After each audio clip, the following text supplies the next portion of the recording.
So hello बालकों, शुरुआत करते हैं question number 21 of magnetic effect से। तो क्वेश्चन नंबर 21 जो है मैग्नेटिज्म, हमें क्या कहना चाह रहा है, मूविंग चार्ज मैग्नेटिज्म है, तो नॉर्मली मैग्नेटिक ही लिख देता हूँ मैं। सो क्वेश्चन नंबर फर्स्ट हमें ये कह रहा है कि if the radius of a coil become 2 times and a current become half, then magnetic field at the centre of the coil. Coil के सेंटर में मैग्नेटिक फील्ड का जो फॉर्मूला होता है वो होता है न्यू नोड आई बाय 2। अब ये कह रहा है कि radius of the coil become 2 times, radius को इसने क्या कर दिया है 2r कर दिया है, 2 पहले से था, एंड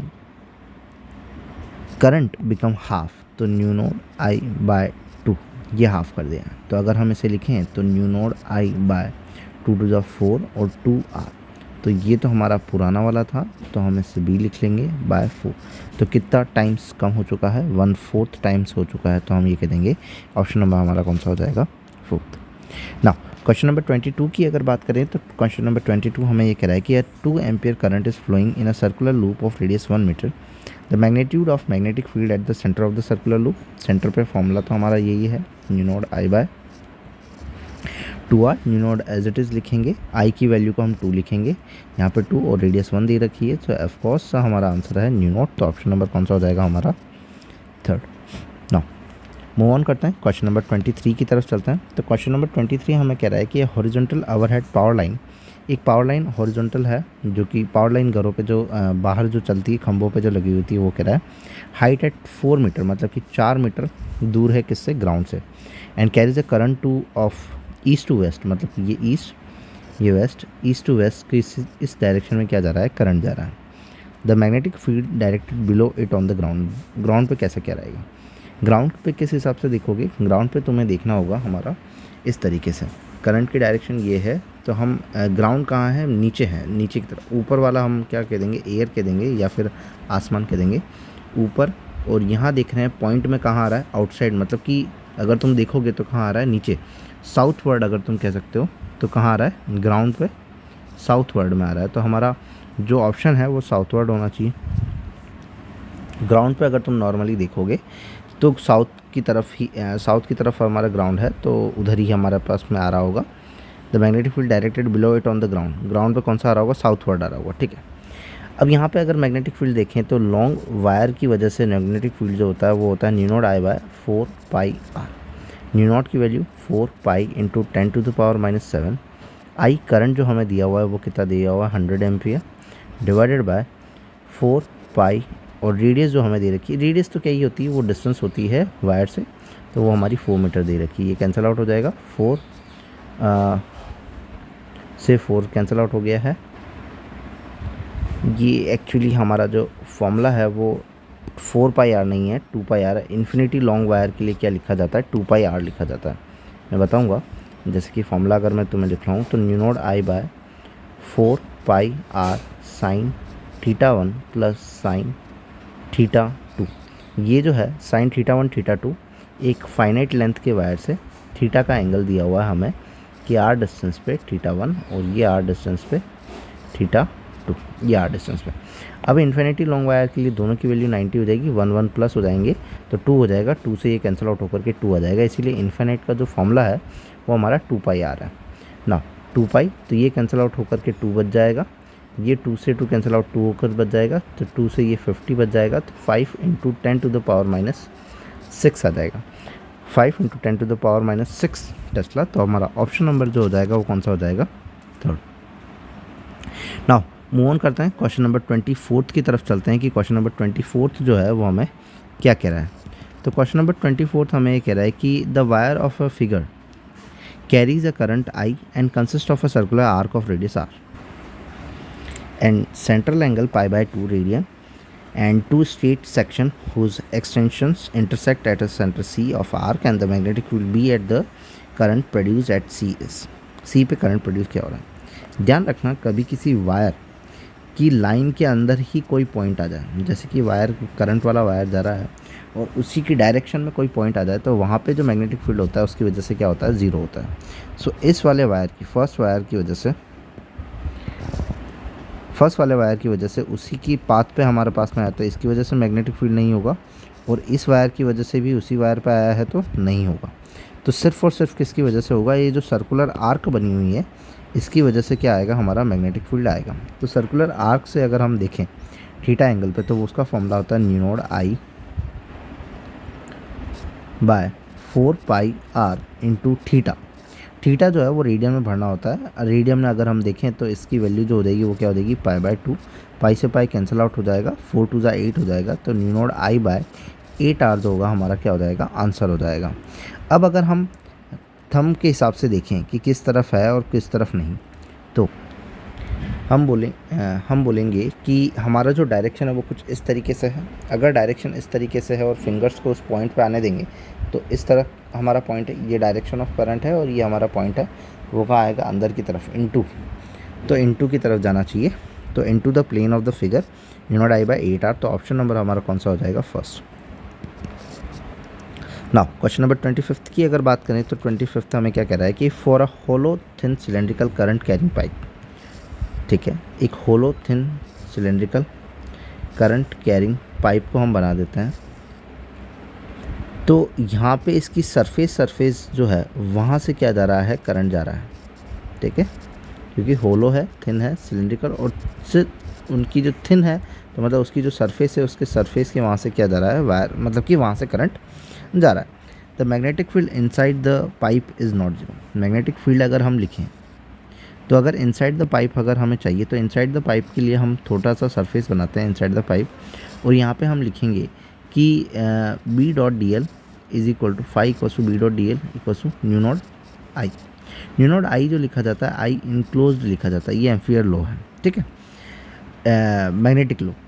तो आई जो लिखा जाएगा वो इनसाइड लिखा जाएगा, और हमें ये पता है कि हमने जो सरफेस बनाई है उसके इनसाइड में तो कोई करंट है नहीं। अगर करंट नहीं है तो न्यू नॉट आई की वैल्यू क्या हो गई, ज़ीरो। अब डी एल लेंथ तो ज़ीरो नहीं हो सकती, इसीलिए मैग्नेटिक फील्ड जो हो जाएगा वो क्या हो जाएगा, zero.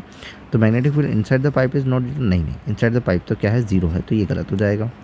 Magnetic field outside the pipe is zero. अगर हम यही सरफेस कहाँ बनाए, आउटसाइड द पाइप बनाए, जैसे कि ये मैंने आउटसाइड द पाइप बना दी, तो यहाँ पे फिर से मुझे आई इनक्लोज लिखना पड़ेगा, और आई इनक्लोज की तो कुछ ना कुछ तो वैल्यू है, तो मैग्नेटिक फील्ड होगा तो ये ज़ीरो, कि नहीं, ज़ीरो नहीं होगा, कुछ ना कुछ वैल्यू होगी।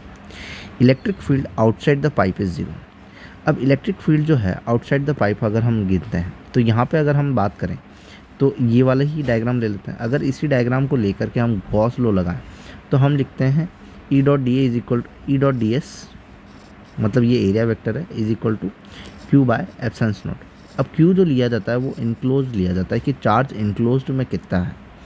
तो हम ये जानते हैं कि इसमें एक स्टडी करंट फ्लो हो रही है, कि भाई करंट फ्लो हो रही है, ऐसा तो है नहीं कि रुका हुआ है।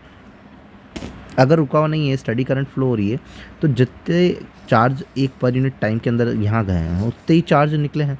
तो क्यू नेट अगर हम यहाँ लिखें तो ये वो उसकी वैल्यू क्या हो जाएगी, हमारी ज़ीरो हो जाएगी, क्योंकि आउटसाइड वाले के लिखना है और इनसाइड का पूरा चार्ज देखना है। अगर इनसाइड का पूरा चार्ज देखेंगे तो करंट तो फ्लो कर रही है, करंट फ्लो कर रही है, दैट मीन्स कि जितने इलेक्ट्रॉन एक पर यूनिट टाइम पे गए हैं या जितने चार्ज गए हैं उतने ही चार्ज निकले हैं, दैट इज़ क्यू नेट जो होगा वो हमारा ज़ीरो हो जाएगा। इसीलिए यहाँ पे इलेक्ट्रिक फील्ड जो होगा वो ज़ीरो होगा।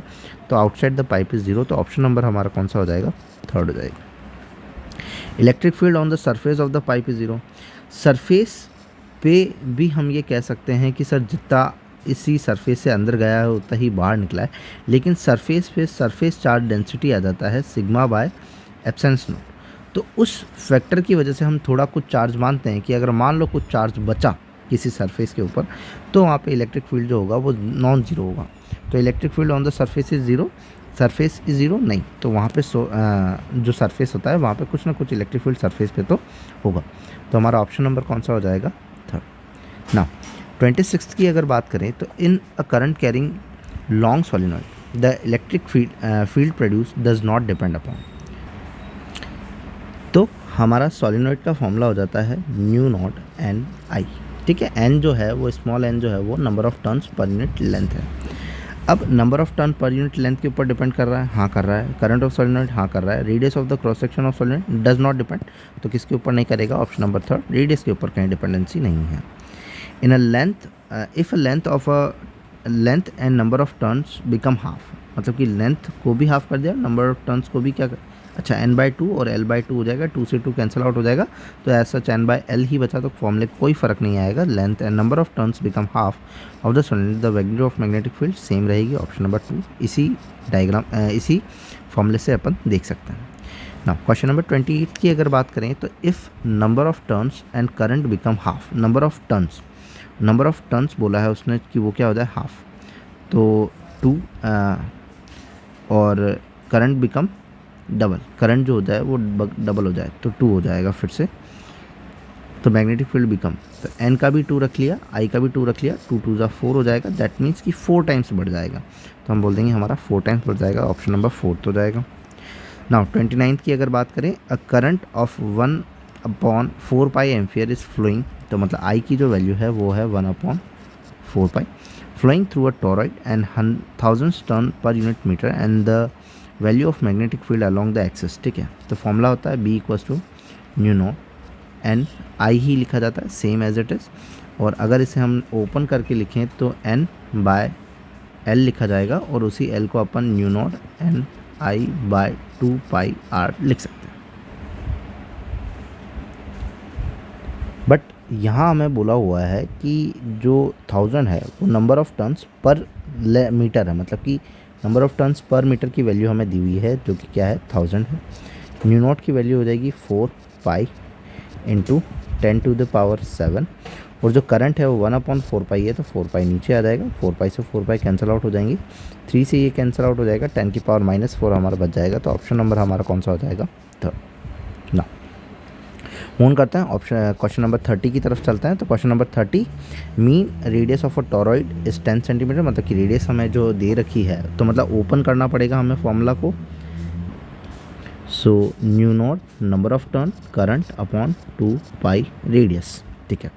नंबर ऑफ टर्न 500 है, करंट जो है वो 0.1 दे रखी है, मैग्नेटिक फील्ड निकालनी है टोरॉइड की, नॉर्मली फॉर्मूला 4 पाई 4 इंटू 10⁻⁷ इंटू में n नंबर ऑफ टर्न 500 दिए हुए हैं, इंटू में करंट जो दे रखी है वो 0.1 दे रखी है, एंड 2 पाई और रेडियस जो हमें दे रखी है वो कितनी दे रखी है 10 सेंटीमीटर, तो ये 10 सेंटीमीटर कितनी हो जाएगी 0.1 मीटर, ये कैंसिल आउट हो गया, 2 पाई कैंसिल आउट 2, सो 5 2 ज़ा 10 which is equal to 1000 and 10⁻⁷, again same question बन चुका है -4, तो ऑप्शन नंबर हो जाएगा अपना 4।